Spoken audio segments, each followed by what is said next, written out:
రామ్ టాక్కి తిరిగి స్వాగతం. నిన్న కోర్స్ మొన్న రాత్రికి మాల్దీవుల నుంచి మోడీ డైరెక్ట్గా తమిళనాడు భూమి మీద ల్యాండ్ అయ్యాడు.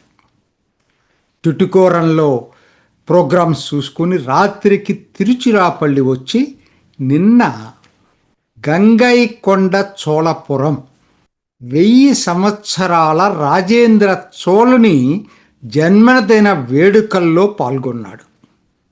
అసలు నాకు తెలిసి ఇంతవరకు ఏ ప్రధాని కూడా తమిళ సంస్కృతిని గురించి ఇంతగా ప్రపంచవ్యాప్తంగా ప్రచారం చేసినటువంటి ఘటన లేదు చరిత్రలో. నిజం ఇది. ఇప్పటికి అసలు తమిళనాడే ఆయన ప్రధాని అయిన తర్వాత 42 సార్లు విజిట్ చేశాడు. 42 సార్లు. అసలు చూడండి, తమిళ తిరుక్కల్ కానీ, తమిళ కవి సుబ్రహ్మణ్య భారతిని కానీ, తమిళ సంస్కృతిని కానీ, తమిళ దేవాలయాలని కానీ, తమిళ భాషని కానీ తను చేసినంత ప్రచారం కానీ గౌరవం కానీ ఇంతవరకు నాకు తెలిసి ఈవెన్ డిఎంకే అన్నా డిఎంకే కూడా తమిళనాడు బయట ఈ పద్ధతుల్లో ప్రచారం చేసినటువంటి ఘటన లేదు. ఏకైక వ్యక్తి మోడీ. అయినా వీళ్ళు మాట్లాడుతూనే ఉంటారు, మాట్లాడేవాళ్ళు. అసలు చోళుల ప్రాశస్త్యం ఎందుకు ద్రవిడవాదులు ఇన్నాళ్ళ నుంచి పట్టించుకోలేదండి? ఒక్కటే చెప్పండి. ఎందుకనంటే అసలు చోళులంతా ప్రపంచంలోనే అతి పెద్ద డైనాసిటీ ఏదన్నా ఉందంటే అది చోళరాజులది. మనకి తెలిసి సంగం కాలం నుంచి క్రీస్తు పూర్వం 500-600 సంవత్సరాల నుంచి చోళుల ప్రస్తావన ఉంది. 1200 చిల్లర దాకా నడిచింది. అంటే 1800 సంవత్సరాలు, కొంతమంది 2000 సంవత్సరాలని చెప్తున్నారు. అయినా డిఎంకేకి మాత్రం అది పట్ల ఇటీవలే మొదలుపెట్టింది. అది మోడీ మొదలుపెట్టిన తర్వాత వెనకబడతామని చెప్పి మొదలుపెట్టింది. 2021లోనే చోళుల గురించి సెలబ్రేట్ చేయటం అనేది డిఎంకే ప్రభుత్వం మొదలుపెట్టింది. కారణం ఏంటి? కారణం వీళ్ళందరికీ ఏంటంటే అసలు చోళులైనా పాండ్యులైనా ఇంకొకరైనా వీళ్ళు పార్ట్ ఆఫ్ సనాతన ధర్మం. శైవమైనా వైష్ణవైనా. ఎందుకంటే చోళులు ఎక్కడ వాళ్ళండి? మొదట్లో వాళ్ళ రాజధాని Vuyyuru, what is that called, దాదాపు ఉరయ్యూర్ అంటే ప్రస్తుత తిరుచిరాపల్లి. ఆ తర్వాత తంజావూరు బృహదేశ్వర ఆలయం, చాలామంది ఇప్పటికి చూసుంటారు. ఆ తర్వాత ఇప్పుడు మోడీ వెళ్ళినటువంటి గంగైకొండ చోళపురం. ఈ మూడు ఆ చుట్టుపక్కలే ఉంటాయి, పెద్ద దూరమేం కాదు, 100 కిలోమీటర్ల లోపలే ఈ మూడు కూడా. ఎందుకనంటే కావేరీ డెల్టాకి సంబంధించినటువంటి ఇవన్నీ కూడా ఇక్కడ ఉండేది. సో ఇంత పెద్ద చరిత్ర ఉన్నటువంటిది ఎందుకు ద్రవిడవాదులు విస్మరిస్తున్నారు అంటే, చోళుల హయాంలో శైవ సిద్ధాంతాన్ని అత్యంత ఆదరించారు. తమిళ సంస్కృతితో పాటు శైవ సిద్ధాంతాన్ని కూడా అత్యంత నిజంగా చెప్పాలంటే 63 నైన్మార్లు ఉండేవాళ్ళు. 63 నైన్మార్లు అధీనమని ఇప్పుడు కనపడేదానికి పూర్వరూపం. తేవరమ్స్ మనం కీర్తనలు అంటాం కదా, శివ దీని మీద శైవ భక్తిని ప్రచారం చేసేదానికి తేవరమ్స్ అని చెప్పి ఎన్నో తేవరమ్స్ అత్యంత పాపులర్ తమిళనాడులో. ఇవన్నీ చోళుల టైంలో వచ్చినాయి. మీరు ఆశ్చర్యపోతారు. తమిళ భాషతో పాటు సంస్కృత భాషను కూడా ఆదరించిన వాళ్ళు చోళులు. కాబట్టి ఎక్కడ ఇది తమిళ వేరు, మిగతా భారత్ అంతా వేరైనటువంటిది. ఈ బ్రిటిష్ వాళ్ళు ఏదైతే క్రియేట్ చేసి మొదటగా జస్టిస్ పార్టీ, ఆ తర్వాత డీకే, అక్కడి నుంచి రాజకీయ పార్టీ డిఎంకే, ఇవన్నీ కూడా బ్రిటిషు సిద్ధాంతపు దాంట్లో పావులుగా మారి భారత్ వేరు తమిళ్ వేరు అనేటువంటి భావాన్ని తీసుకొచ్చారు. చూసారా ఎంత ప్రమాదకరమైన భావం అండి? చోళ్ళు ఏం చేశారండి? అసలు ఆయన పేరు ఎందుకు పెట్టాడండి? గంగైకొండ చోళపురం అని ఎందుకు పెట్టుకున్నాడు?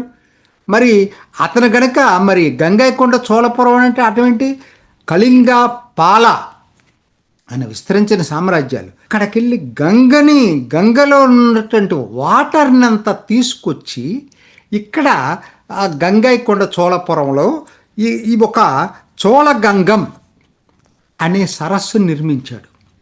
గంగ నదిని నీటిని ఎందుకు తీసుకురావాల్సి వచ్చింది?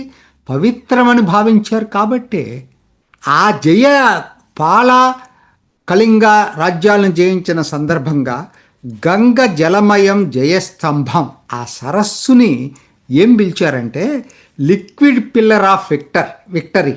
అంటే మామూలుగా జయస్తంభాలు నిర్మిస్తారు కదా పిల్లర్సు, గెలిచి వచ్చిన తర్వాత.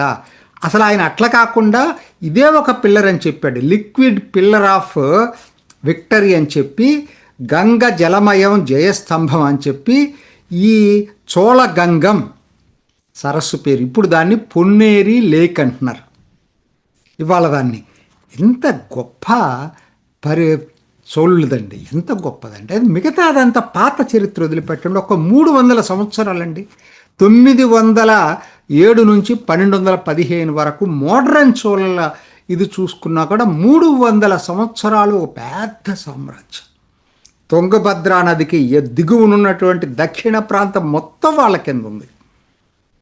వాళ్ళ కిందనే ఫిడేటరీగా ఉంటారు వేంగి చాళుక్యులు, మన తూర్పు చాళుక్యులు. రాజమహేంద్రవరం రాజధానిగా పరిపాలన చేసిన వాళ్ళు సామంతులు, చోళుల కిందే లెక్క, అది కూడా వాళ్ళ సామంతులే వాళ్ళు కూడా.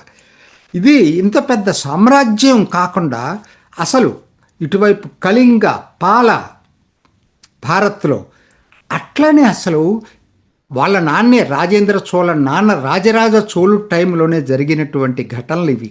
శ్రీలంక, ఆగ్నేయ ఏషియా మొత్తం, సౌత్ ఈస్ట్ ఏషియా, ఇప్పుడున్న మలేషియా, ఇండోనేషియా, వియత్నాం, చంపా అంటారు అప్పట్లో, ఖమేర్, ఇది కంబోడియా, అన్నిటినీ జయించినటువంటి ఓ పెద్ద సామ్రాజ్యం అండి.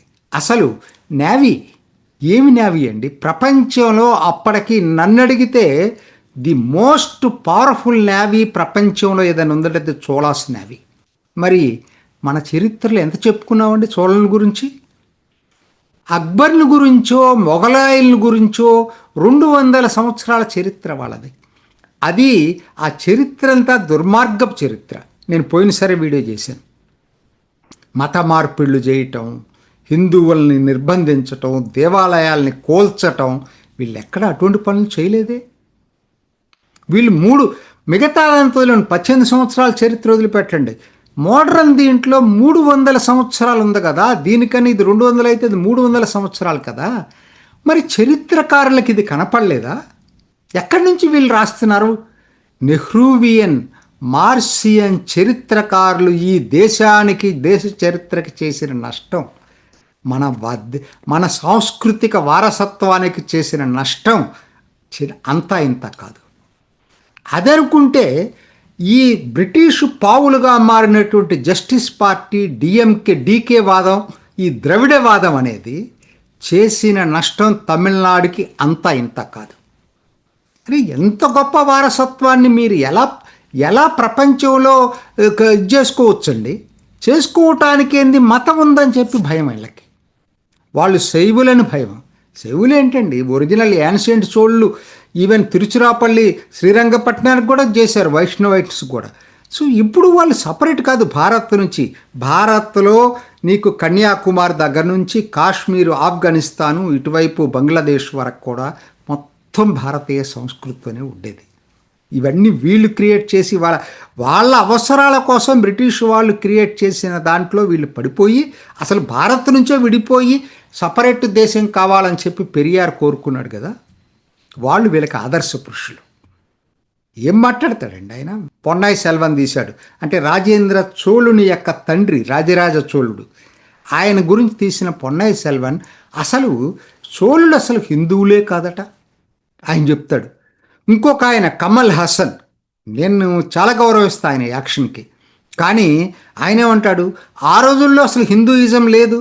హిందూయిజం అనే పేరుతో లేకపోవచ్చు అండి.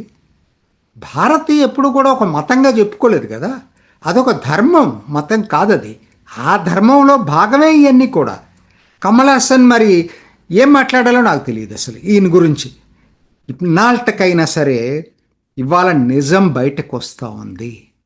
నిజాన్ని ఎన్నాళ్ళు కప్పుస్తారండి? చరిత్రకారులు కొన్నాళ్ళు కప్పుస్తారు. ఇవాళ మారిన పరిస్థితుల్లో ఏంటి ఇలా చెప్పారు ఇన్నాళ్ళ నుంచి? మన పుస్తకాల్లో చోళుల గురించి చదువుకోలేదేంటి? మన పుస్తకాల్లో లిచిత్ బోర్పుకాన్ గురించి చదువుకోలేదేంటి? మన పుస్తకాల్లో మహారాణా ప్రతాప్ను గురించి చదువుకోలేదేంటి? ఇవాళ జనరేషన్ ఆలోచిస్తున్నారు ఇవన్నీ కూడా. అంటే తప్పుడు రాతలు రాసి మనల్ని తప్పుడు దీంట్లో ఇన్ఫ్లుయెన్స్ చేశారనేది ఇవాళ జనరేషన్కి తెలుస్తూ ఉంది. నిజాన్ని ఎన్నాళ్ళు ఆపలేరు. నిజం చెప్పాలంటే వాళ్ళ తమిళనాడులో అసలు ఈ నిజాన్ని వెలికి తీయటంలో డైరెక్ట్గా కాదు, ఆయన విజిట్స్ తోటి. ఇప్పుడు గంగైకొండ చోళపురం వచ్చాడండి మోడీ. ప్రతి వాళ్ళు సెర్చ్ చేస్తారు కదా, ఏంటి అసలు ఈ గంగైకొండ చోళపురం అని. ఆ విధంగా మోడీ తమిళ సంస్కృతిని బయటికి తీసుకొస్తున్నాడు. తమిళులకు వాళ్ళ నిజమైన వారసత్వాన్ని గుర్తు చేస్తున్నాడు. అందుకే మోడీ తమిళ సంస్కృతికి చేసిన ప్రచారం ఓ అద్భుత ఘట్టం. ఇది చరిత్రకారులు ముందు ముందు రాయబోయే ఘట్టం. ఇది ఈనాటి రామ్ టాక్.